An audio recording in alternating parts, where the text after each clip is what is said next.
forward. Move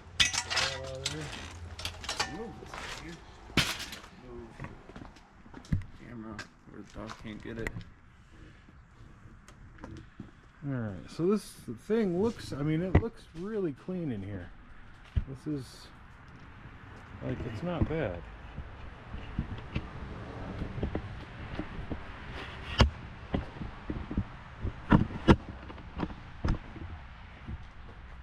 Yeah, this, other than the fact that, that this thing's been broke, everything else looks fairly original, fairly decent. And then I'm going to stick this thing right up in here. That's what she said. Woo! Stick it right up in there!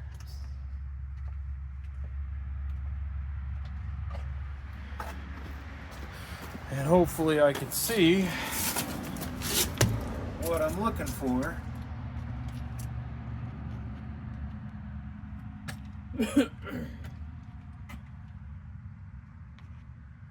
Alright, let's take a look.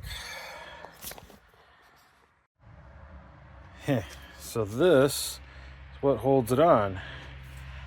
Now I should be able to pull this back. Well, it's at 37% now. There we go. Now I've exposed the control panel. All right, anyway, we're gonna get this back glass off of here and this cardboard template, and it's the backdrop. Oh, look at the years of dust and dirt. And then that exposes another cardboard piece.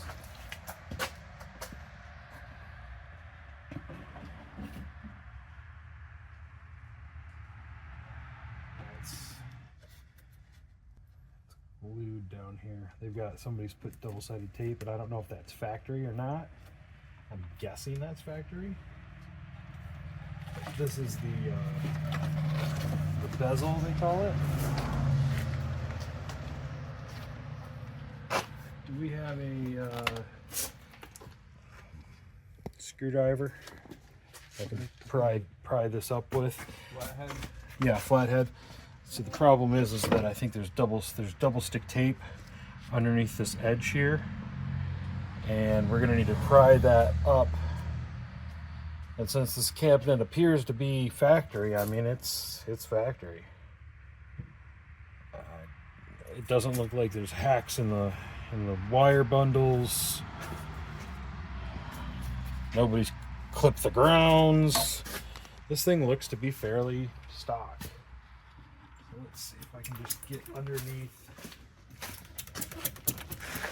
And I'm pulling as I'm scraping. And the point is not to separate this from this, but separate this from the wood. That's what I'm concerned with, without doing too much damage to the cardboard, because we want to reuse this. And that's the hard part, is not damaging the cardboard. But given the adhesives are 40 years old, And over time, things typically tend to stick harder. well, in this case, it's actually working to my advantage. It's breaking down. It's broken down to the point that it's just crumbling away, and it's working to my advantage. 40-year-old cardboard, though, not working to my advantage. It's seen better days, and it's starting to separate a little bit here as I'm working it. Not the first arcade game I've ever refurbished, by the way. Pinball machine actually was my first. Yeah, double-sided tape. I mean, good on them for using it. I'm sure it helped it so it wasn't floating all over the place in here. But that also tells me that this monitor and everything in here is original, and that this has never been serviced, because even if it was serviced, someone would have probably taken that out to drop that monitor out, unless it was serviced and somebody put that in there. Metric handed. I don't know. I'd have to do some. Those are 7/16.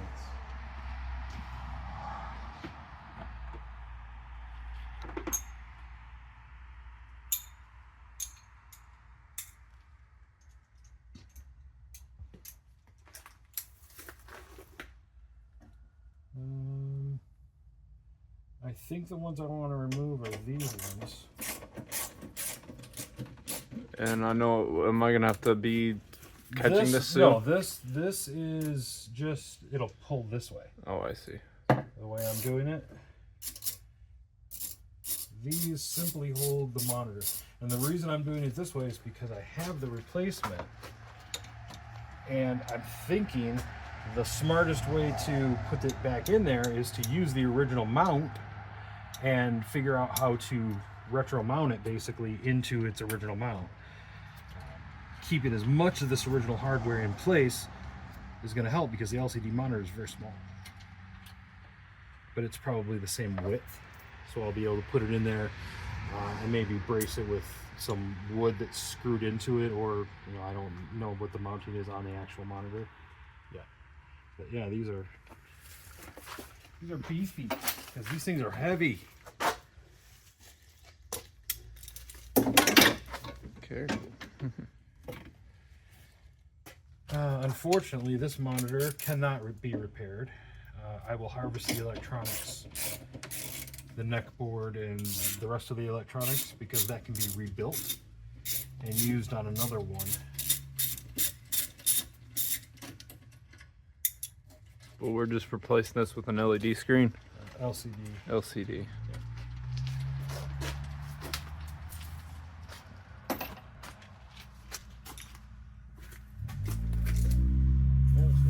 So there's the mail. Here's the mail, it never fails. Makes us wanna wag our tails. When it comes, we wanna wail. Clues, clues. Whoa. What? Where are you moving to? Okay, you can't move too far.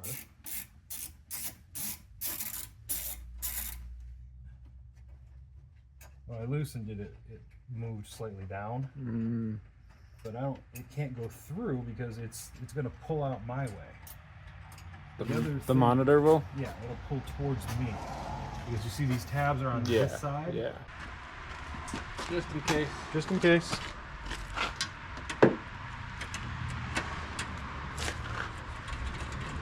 Again, I don't think it's going to do anything. I think it has to come out my way.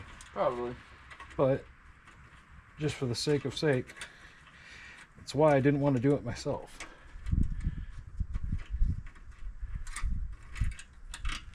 All right, last bolt is out.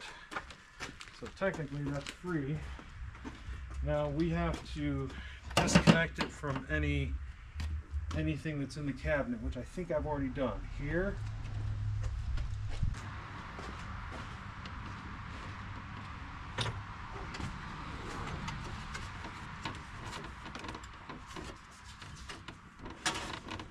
Nope. You're good. You're good. Golden. Okay, so by transplanting the boards that came with it, the original neck boards that are still in the machine, there are certain brands of older televisions that are still, you can still obtain to make a replacement. Unfortunately, CRTs are no longer made by any country anywhere. So getting replacements is nearly impossible, extremely expensive, and a lot of people just opt to go for the LCD replacement, which is what I've had to do. This cabinet has a lot of damage to it. It needs new T-molding. It's got a huge amount of water damage at the bottom. You've got one board that's almost broken on the back. Significant cracking on the front. The cabinet is not in great shape. However, the cabinet's not in great shape. Got some pretty extensive damage there and there. Side art isn't so bad. It's surprisingly good, but again, damage down there, bottom. Control panel's not in horrible condition. It needs to be cleaned, obviously. It's got some paint on it down here. It's got some peeling and chipping right here. If I wanted to replace it, I could, but it's not completely to the point where it needs it. Marquee, nice and bright. Coin door, looks like it's bowed in a little bit, could use some touch up. Definitely somebody had a pad lock bolted on there at one point. Just been removed, which is nice. Less damage on this side at the bottom. Interesting. It's the original mark on the side art.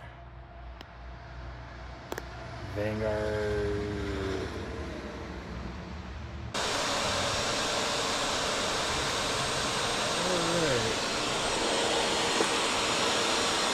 You know what they say, vacuum your arcade games. What? No one's ever said that?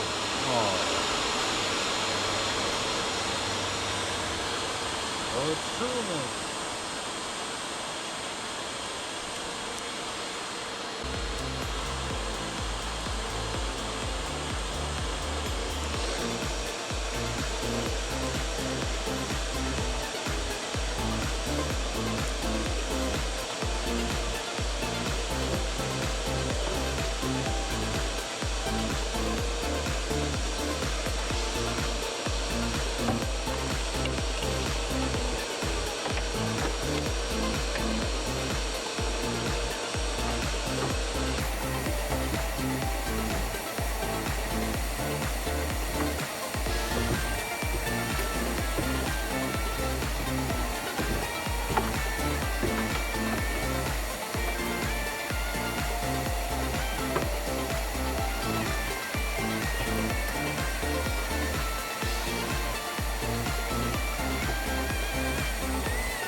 No. Morning. All I saw was morning. Morning.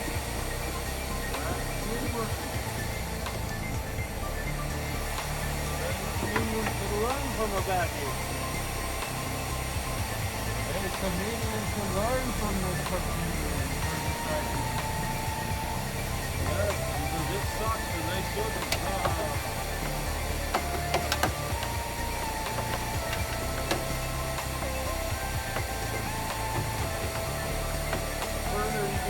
You know what it starts to smell like? Cigarette smoke from the line. It was in a bar, and you didn't see it. Why? The guy told me it was in a bar. Along with the jukebox and a couple other things he got. Purchased pre-COVID. This is... I've hooked it up, I've tested it, it does work.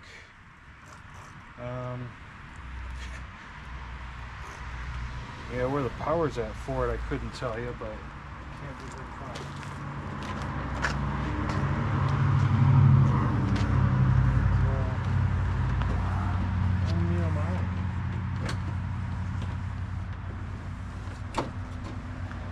How well does it fit?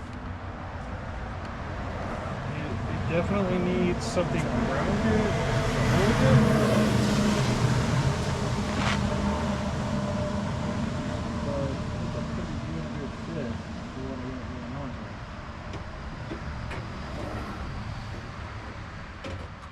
I'm talking about years of rust dust have to scrape this dust off with the Windex. Oh, I know, it's ridiculous.